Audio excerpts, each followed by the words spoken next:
Today I am going to discuss about the 3 dimension. ठीक है, जो भी 3 डायमेंशन फिगर्स है इन केस ऑफ मेंसुरेशन में गेटिंग, इसके बारे में हम डिस्कस करेंगे। उसके बाद फिर हम क्वेश्चन आंसर मतलब कि इसके क्वेश्चन लेकर आएंगे गेटिंग। तो ये इंट्रोडक्शन पार्ट है 3D का। हमारे पास 3D में आता है क्यूब 3 डायमेंशन फिगर होती है getting. Each edge of the cube is the line. Edge क्या होता है क्यूब का? Is the line where two faces meet. याद रखना, जो एज होता है क्यूब का एक ऐसा लाइन सेगमेंट होता है जहाँ पे दो फेसेस मीट करते हैं गेटिंग। तो edge of a cube is the line segment, एक ऐसा लाइन सेगमेंट होता है वेयर टू फेसेस मीट, जहाँ पे दो फेसेस क्या करते हैं? आपस में मीट करते हैं। A cube has 12 edges. इसमें कितने एजेस होते हैं? How many edges are there? 12 edges. तो ये क्यूब हैज़ 12 एजेस। तो edge of a cube is the line segment. Edge of जो क्यूब है वो कि एक लाइन सेगमेंट है जहाँ पे दो फेसेस मीट करते हैं। एज के 12 एजेस होते हैं, क्यूब के 12 एजेस होते हैं। All edges of a cube are equal in length. हर एक जो एज होता है क्यूब का उसकी लेंथ क्या होती है? इक्वल होती है। If the length of one edge is a, अगर हमारे पास लेंथ है एक एज की a, then volume of the cube क्या होता है? साइड का क्यूब या ए का क्यूब। टोटल सरफेस एरिया क्या होता है आपके पास क्यूब का? 6 इंटू साइड का स्क्वायर मीन्स 6 इंटू ए का स्क्वायर।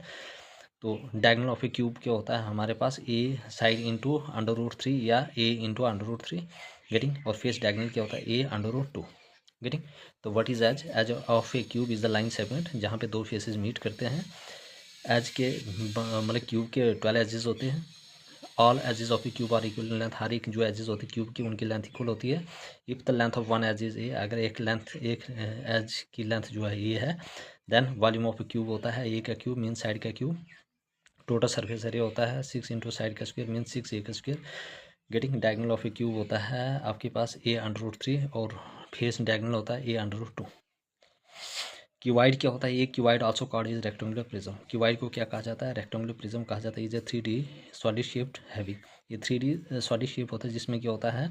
6 रेक्टेंगुलर फेसेस होते हैं, 12 एजेस होते हैं, 8 वर्टेक्सेस मीन कॉर्नर होते हैं। Opposite faces are equal and parallel. जो भी अपोजिट फेसेस होते हैं वो इक्वल एंड पैरेलल होते हैं। अपोजिट एजेस इक्वल होते हैं। ऑल एंगल्स 90 डिग्री होता है। लेंथ ब्रेड्थ हाइट में भी डिफरेंट हो सकते हैं, है ना, होते हैं गेटिंग। तो क्यूबाइड में क्या होता है? ये cuboid also called is rectangular prism. मतलब किसको रेक्टेंगुलर प्रिज्म कहा जाता है? क्यूबाइडल को, क्यूबाइड गेटिंग। ये cuboid also called is rectangular prism. याद रखना, वेरी वेरी इंपॉर्टेंट ऑब्जेक्टिव पूछ। Is a 3D shaped having. इसमें कितने रेक्टेंगुलर फेसेस होते हैं? 6। 12 एजेस होते हैं, 8 वर्टेक्सेस या कॉर्नर होते हैं। Opposite face are equal and parallel. जो भी अपोजिट फेसेस होते हैं वो इक्वल एंड पैरेलल होते हैं। अपोजिट एजेस आर इक्वल, ये इक्वल होते हैं getting. All angles are 90 degree. हर एक एंगल 90 डिग्री होता है। लेंथ ब्रेथ हाइट ये डिफरेंट हो सकता है getting. I hope everybody clear. Any person any doubt please ask in the comment section.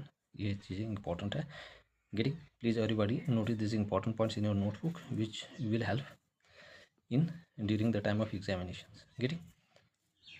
तो ये आपने एक साथ एक जगह लिखने एक पेज पे, ताकि आप आराम से इनको रिवाइज कर पाओ getting. Now move to the next page. तो volume of a cuboid length into breadth into height. ठीक है, ये क्यूबाइड है कि इसके बराबर होता है volume length into breadth into height. Total surface area होता है twice of length breadth plus breadth height plus height length. तो टोटल सरफेस एरिया क्या होता है? Twice of length breadth plus height length plus twice of length breadth plus breadth height plus height length.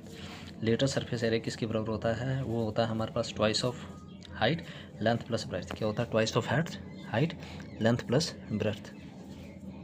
ठीक है, तो ये सारी चीज़ें इसके बराबर होता है गेटिंग। तो हमारे पास टोटल सरफेस एरिया क्या होता है?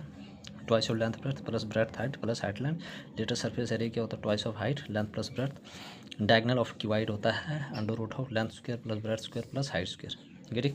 तो टोटल सरफेस एरिया क्या होता है? Twice of length breadth plus breadth height plus height length. Lateral surface area क्या होता है? Twice of height length plus breath.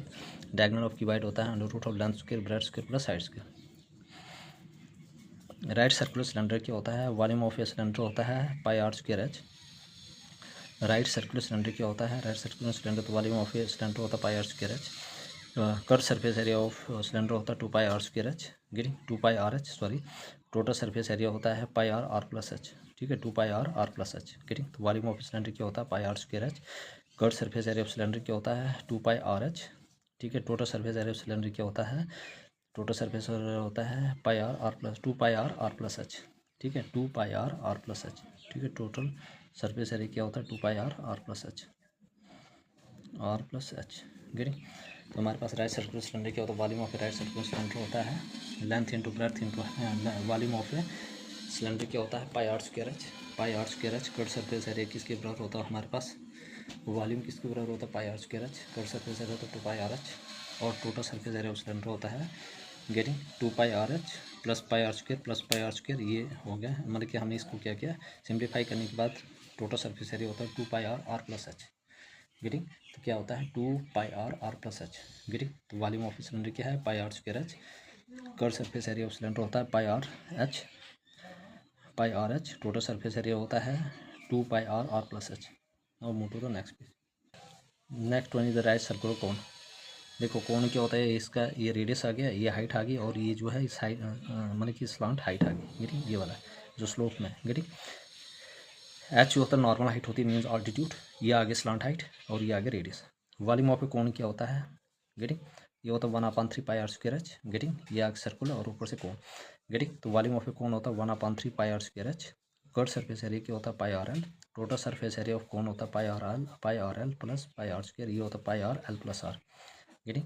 ये आ गया आपके पास फाइनल पाई आर एल। तो टोटल सरफेस एरिया क्या आ गया, टोटल सरफेस एरिया आ गया हमारे पास ये वाला pi r l plus r getting. तो राइट सर्कुलर कोन में क्या आ गया, volume of cone 1/3 pi r square h, curve surface area आ गया आपके पास pi r l, total surface area of cone होता है pi r l plus r. उसके बाद स्पेयर, वॉल्यूम ऑफ स्पेयर क्या होता है देखो 4/3 pi r square, 4/3 pi r cube, surface area of sphere होता है पाई आर स्क्वायर। तो वॉल्यूम ऑफ स्पेयर होता है 4/3 पाई आर का क्यूब, और सरफेस एरिया ऑफ स्पेयर होता है 4 पाई आर स्क्वायर ठीक है। तो वॉल्यूम ऑफ स्पेयर क्या होता है 4/3 पाई आर का क्यूब, और सरफेस एरिया ऑफ स्पेयर होता है 4 पाई आर स्क्वायर। और मोटो तो नहीं। हेमिस्फीयर, हेमिस्फीयर किसके बराबर होता है, वॉल्यूम ऑफ हेमिस्फीयर होता है 2/3 पाई आर का क्यूब, पाई आर का क्यूब। वॉल्यूम ऑफ हेमिस्फीयर क्या होता है, हेमिस्फीयर वॉल्यूम ऑफ हेमिस्फीयर होता है 2/3 पाई आर का क्यूब, कट सरफेस एरिया होता है 2 पाई आर का स्क्वायर, टोटल सरफेस एरिया होता है 3 पाई आर का स्क्वायर ठीक। तो हेमिस्फीयर क्या होता है, ठीक है, हेमिस्फीयर आ गया आपके पास, वॉल्यूम ऑफ हेमिस्फीयर होता है 2/3 पाई आर का क्यूब, कर सरफेस एरिया होता है 2 पाई आर का स्क्वायर, टोटल सरफेस एरिया होता है 3 पाई आर का स्क्वायर। तो what is hemisphere, volume of hemisphere होता है 2/3 पाई आर का क्यूब, कट सरफेस एरिया होता है 2 पाई आर का स्क्वायर, टोटल सरफेस एरिया होता है 3 पाई आर का square getting. Any person do please ask me in comment section getting. ये इंपॉर्टेंट था गेटिंग, ये मैं यहाँ पे करवा चुका हूँ गेटिंग इसमें और गेटिंग। तो everybody subscribe my channel, like share and comment also getting. अब इसके बाद मैं इसके ऊपर क्वेश्चन लेकर आऊँगा गेटिंग, जो भी 2D और 3D का है गेटिंग। तो please everybody subscribe my channel, like share and comment also, ताकि मुझे मोटिवेशन गेटिंग। अपने फ्रेंड्स को भी, अपने जो भी फ्रेंड्स हैं आपके, उनको भी शेयर कीजिए, ताकि उनका भी बेनिफिट हो गेटिंग। मिलते हैं नेक्स्ट लेक्चर।